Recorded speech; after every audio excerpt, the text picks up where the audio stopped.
Good morning. Welcome.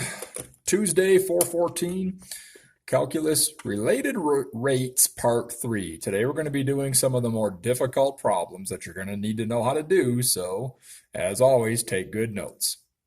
Copy this problem. Please pause the video and copy it. Sand falls from an overhead bin accumulating in a conical pile with a radius that is always 3 times its height.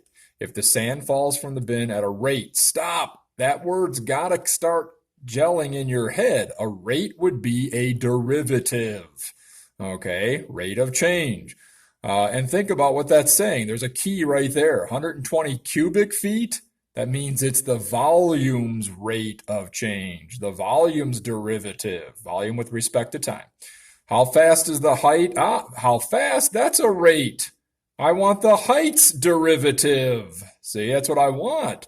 How fast is the height of the sand pile changing when the pile is 10 feet high? The picture here is hopefully getting it into your head that when you pour sand straight down, it's going to start forming this cone. Okay, is what it's going to make, a cone. So the derivative we already have is the volume's derivative. The derivative we need is the height's derivative. And what do we know about the radius? The radius is always 3 times the height. Now, the formula for a volume of a cone, please copy that if you don't know it already. 1/3 pi r squared times the height. And why are we differentiating the volume formula? Well, because we need the height's derivative. We know the volume's derivative, so differentiating both sides will give us the heights. And this will be used to evaluate the rate of change when the height reaches 10 feet. Observe. Here's our volume formula.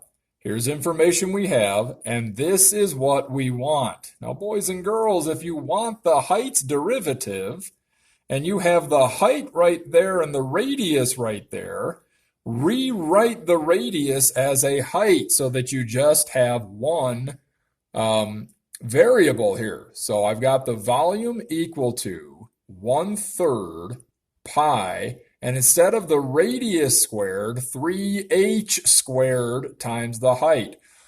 Here's a rule of thumb, okay? It always works. Put your variables in terms of what you're trying to find. You're trying to find the height's derivative, so the variables are in terms of the heights, not in terms of the radiuses, okay? All right, now be careful when you do this next step. Pi can go over 3. It's just the same as pi over 1. So let's just make it pi over 3 and multiply by, what's 3h squared? It's not 3h squared. It's 9h squared times the other height. And all that's over 1, so that 3 is going to cancel. So now we have, with 3 canceling and making this a 3, we have 3 times pi times the height to the 3rd power, all over 1, which I won't, well, I might as well wrote the space. But the point is h squared times h.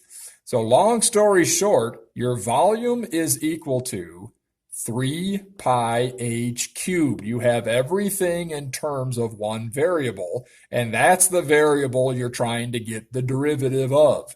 Now, I got the final answer down here, but let's see how we get that final answer. Okay. All right.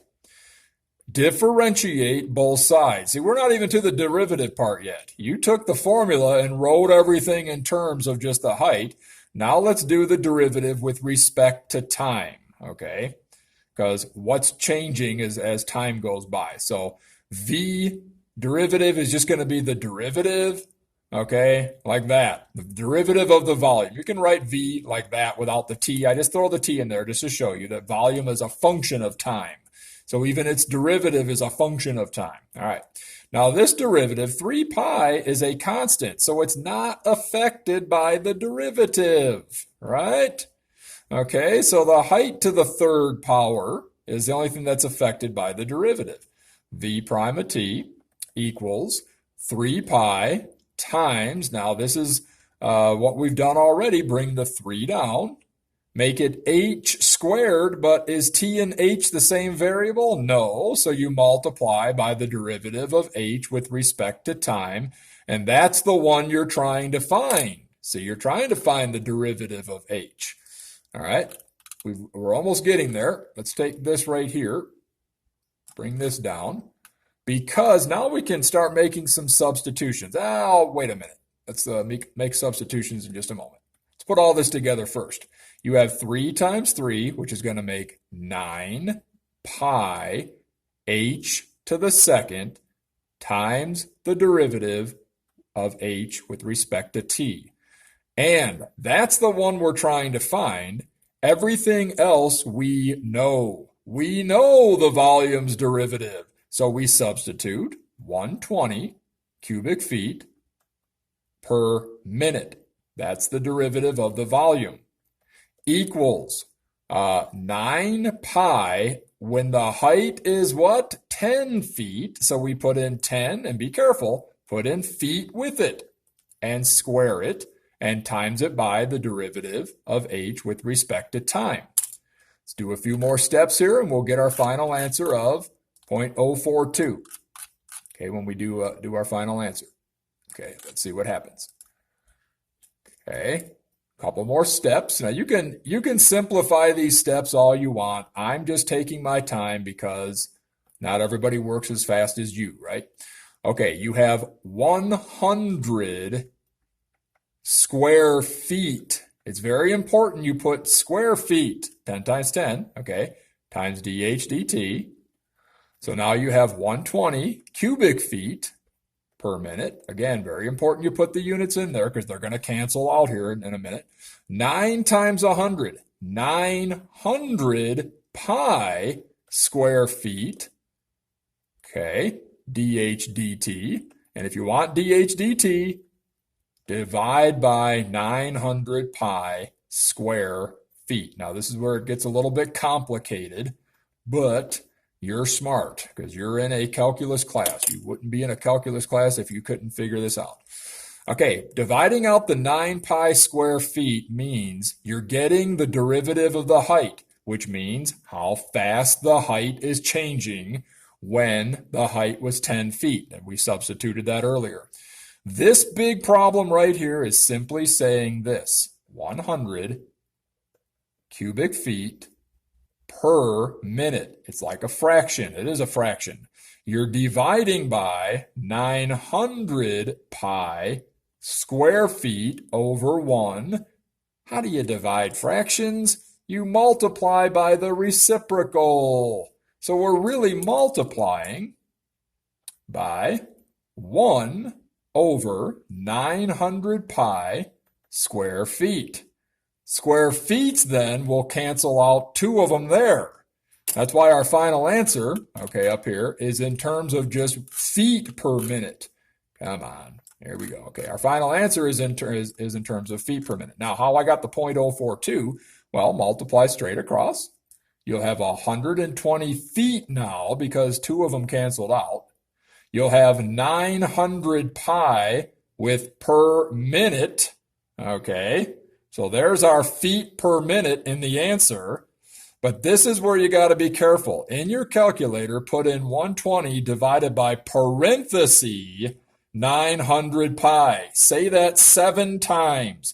Parenthesis 900 pi, parenthesis 900 pi, parenthesis 900 pi. I'm joking, but if you don't put the parentheses, you're going to get the wrong answer.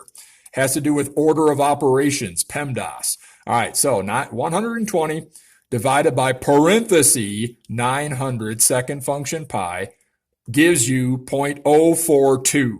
Okay, so a little bit feet per minute is how fast the height is changing once you get to 10 feet. Okay, take a little breath and pause the video and see if you can do this one on your own. The answer is given for you, 90 meters squared per second. Okay, welcome back. Let's see how we get this. Well, you already know the derivative of the sides of the square. The question is saying what rate is the area of the square so I want the derivative of the area. The area is a side squared. And again, they're all a function of time, but I'm not going to put that in because it can start looking confusing when you look at s of t. You know, the side is a function of time too, but we'll just keep it s. We'll keep area a. And we'll do the derivative with respect to time. like that. Okay? Because what do you want? You want the rate that the area is changing when the sides get to be 15. So let's perform an operation here. I'll just go straight across and say the area of the derivative of the area is just going to be a prime. Okay, that's the derivative of the area.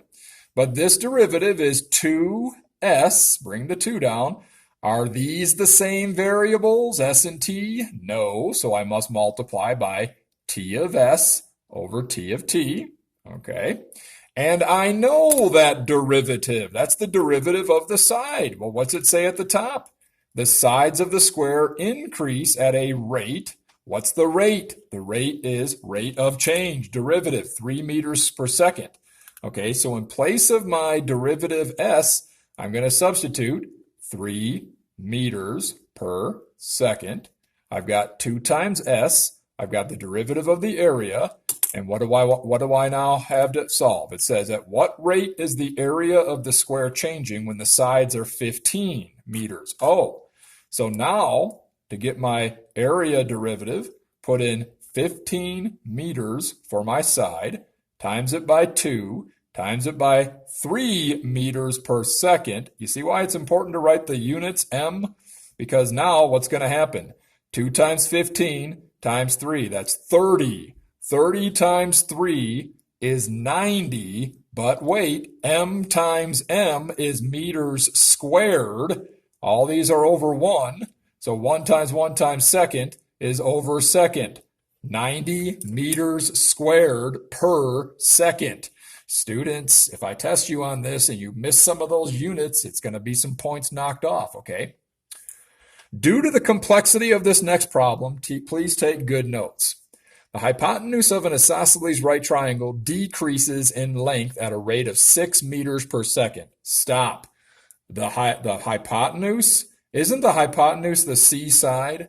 So right away, c prime, okay, with respect to time, if you want to say that, because as time goes by, the hypotenuse of this isosceles right triangle is decreasing. We got a big isosceles triangle. It's going down. It's decreasing. Boom. Once the legs hit 8, they want to know what rate is the area changing, okay, when the legs are 8. We know C prime is negative 6 meters per second. But that says 6. I know, but it says decreases, so you got to account for that and say negative. All right, now, because it's an isosceles triangle, this A side and this B side, or this base and height, because isn't the area 1/2 base times height, they're both the same. So let's just call them both B. You can call them both height if you want, but I'm going to use B. You get the same answer, okay? All right, let's see what we got here. We want to know the length, the rate, the area of the triangle changes. All right, so the rate, the area of the triangle changes. The area of the triangle is 1/2 base times height. I want the derivative of the area, right? That's what I'm trying to get. So I want the derivative of all this. Before I even do that, though, problem is I've got 2 different variables here, B and H. Oh, remember Mr. Eisenberg said, always get it down to 1 variable. But in an isosceles triangle, base and height are the same. So why don't we just go ahead and say 1/2 B squared? Because that H is the same as B, all right? The height and the base are the same value, see? So now when I do the derivative, oh, wait a minute. In my derivative, I want to have the C side. Yikes, I've got a B here, not the C, because that's the one I know. I know that the hypotenuse, the C side, is the one that's changing at a rate of negative 6 meters per second. So what is the Pythagorean theorem doing up there? Well, it's going to help us with that. A squared plus B squared equals C squared, yes? A and B are both the same, so let's call them both B squared. All right, base and base, all right? Now I've got 2B squared equals C squared. I told you this was a little bit complicated, so take good notes. All right, let's keep going here. Extend our screen. Let's see, B squared is 2B squared is that. I've got B squared there, and Mr. Eisenberg said get it all in terms of C because that's the derivative, you know. So I've got divided by 2. B squared is the same as C squared divided by 2. Why don't I substitute that in place of B squared? A is 1/2 times C squared divided by 2. Why did you do that? Because when I do the derivative now, the derivative with respect to time, I'm going to have the variable C. And that's the one that I know. I know the derivative of the variable C. All right, so let's do the derivative. Derivative of area is just going to be area, like that, area prime. Derivative of this. Okay, let's do another step first before we do the derivative. Isn't it going to be derivative of C squared over 4, right? 1 times C squared, 2 times 2. Isn't that the same as just the derivative of 1/4 times C squared? There's an invisible one there. 1/4 times C squared is C squared over 4, right? So what you've got is 1/4 is a constant. It's not affected by the derivative, times the derivative with respect to time of just the C squared. Now let's do another step. The area derivative will be 1/4, constant, not affected, times, bring down the 2, 2c, variable goes to, or exponent goes to 1, but these are not the same variables again, so now you got to multiply in derivative of c with respect to time, and that's the derivative that I already know. C derivative with respect to time is what? -6 meters per second. Let me go back up there just to make sure. Yes, -6 meters per second, so I can make a substitution. I can also say now, they want to know when the legs are 8. But wait a minute, the legs are the B sides. When the B's are 8. Remember this formula right here? Remember that one? If I put in 8 meters for B, okay, like that, I'll have C squared over 2 over 1. All I'm saying, they want to know when the legs get to be 8. So if the base is equal to C squared over 2, then 8 meters squared over 1 will equal C squared over 2. Okay, so let's cross multiply. This is going to be 64 m squared over 1 times C squared over 2, like that. Okay. Cross multiply 128 meters squared equals C squared. There should be an equal sign there, sorry. Cross multiplying like that. Equals C squared, right? And if I get C by itself, I take the square root, okay? And C would be, what's the square root of 128 meters squared? You just did it. It's 64 times 2 times meters squared. It's 8 radical 2 meters. That's what C is when the B sides are 8 meters. C will be 8 radical 2 meters. Some of you might have remembered that from a 45, 45, 90 triangle, but if you didn't, now you do. All right, A derivative is 1/4 times 2. Remember, when the bases are 8, that makes this C equal to that. So there it is. The C is 8 radical 2 meters over 1 times the derivative of C, -6 meters per second. Put all of that together, and it should be that final answer up there of -24 radical 2. Should come out to all of that right there. If it doesn't, I'm going to be in trouble. Let's see. I've got 1 times 2 times 16. How about if I cancel out 4 to that 8, and that would be 2. 1 times 2 times 2 times -6 is the -24. 1 times 2 times 2 times -6 is the -24. It's got a radical 2 that's still multiplying in there, like that. And the meter there and the meter there gives me the meters squared. And per second. So my answer was almost right. I didn't have meters squared per second. It makes sense that it's meters squared because it's the change of the area. The area is in terms of squares. So, all right, we got that. Negative 24 radical 2 meters squared per second. Okay, work on those problems. Email me any questions if you have some issues with this. Have a good night.